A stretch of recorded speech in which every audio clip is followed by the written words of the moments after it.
sur Berlin, Paris... Qui ose, franchement. Non, mais là, ce sera l'apocalypse nucléaire. Je veux dire, Moscou va être rayé de la carte rapidement. Personne ne laissera passer ça.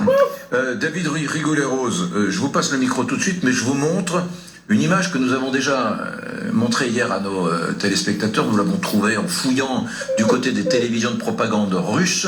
Impunément, tranquillement, il y a des débats qui s'installent à la télévision de propagande russe autour de « vaut-il mieux envoyer une bombe atomique sur l'Europe ou sur l'Ukraine un jour où il y a du soleil, un jour où il y a du vent ?» Vent d'ouest ou vent d'est? Oui, alors ils disent « quand il y a du vent, vous allez voir, quand il y a du vent, ça peut multiplier par 10, c'est-à-dire décupler la puissance dévastatrice d'une bombe atomique. » Alors, donc il faut vraiment choisir d'envoyer la bombe atomique un jour où on a une bonne météo. Vous ne croyez pas? Vous vous dites Brunet exagère. Regardez, c'est saisissant. Qu'est-ce qui se passe avec la météo? Eh bien, hier, dans votre émission, vous avez justement abordé en partie le sujet de la météo, et dans quelle mesure celle-ci influe sur la puissance d'une explosion nucléaire. Je tiens donc à rappeler une fois de plus que la météo n'influe pas directement sur la puissance des frappes nucléaires, mais qu'elle constitue un facteur clé, déterminant leurs conséquences. Ce sont ces paramètres atmosphériques, ou plutôt ces phénomènes, tels que le vent, les précipitations et la stabilité de l'atmosphère, qui peuvent multiplier par 10, voire par 100, le niveau de contamination radioactive à différentes distances de l'épicentre. C'est pourquoi des prévisions météorologiques précises sont d'une importance cruciale pour évaluer les conséquences d'une frappe contre des installations militaires en Europe, où l'on forge des armes contre nous et où on les envoie en Ukraine. On parle de climat, on aime bien dire dans la France des années 30, il y a un antisémitisme d'ambiance. Et bien là, en Russie, en 2026, il y a un nucléarisme d'ambiance. La société en parle. Le soir au bistrot, les gens disent « bombe atomique ou pas bombe atomique ?»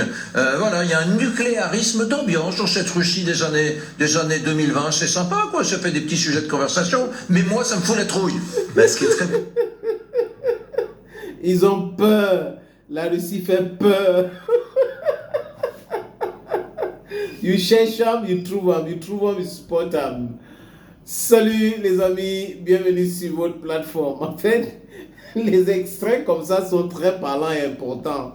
Parce que ça montre la peur, ça montre la capacité de ces gens-là à accepter la défaite ou accepter la souffrance comme nous autres. Parce qu'ils nous ont tellement imposé la souffrance qu'on est habitué et on est en train de se battre aujourd'hui pour nous libérer. Et eux, ils se disent, mais si nous on est dans la même situation, ça sera catastrophique. S'il y a un pays qui a largué la bombe atomique au monde aujourd'hui, c'est un pays en Occident, c'est les États-Unis d'Amérique.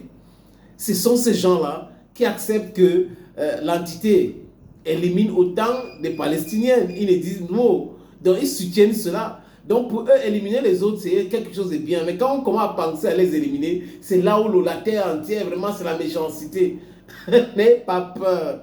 Poutine est pondéré. Poutine, s'il veut engager une guerre avec la France et l'Europe, ça sera une guerre conventionnelle jusqu'à présent. Parce qu'une guerre nucléaire, imaginez 4 bombes nucléaires en France.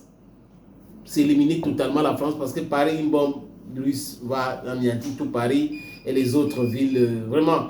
Londres, la Pologne et tout ça. Mais en fait, ne vous inquiétez pas, n'ayez pas peur.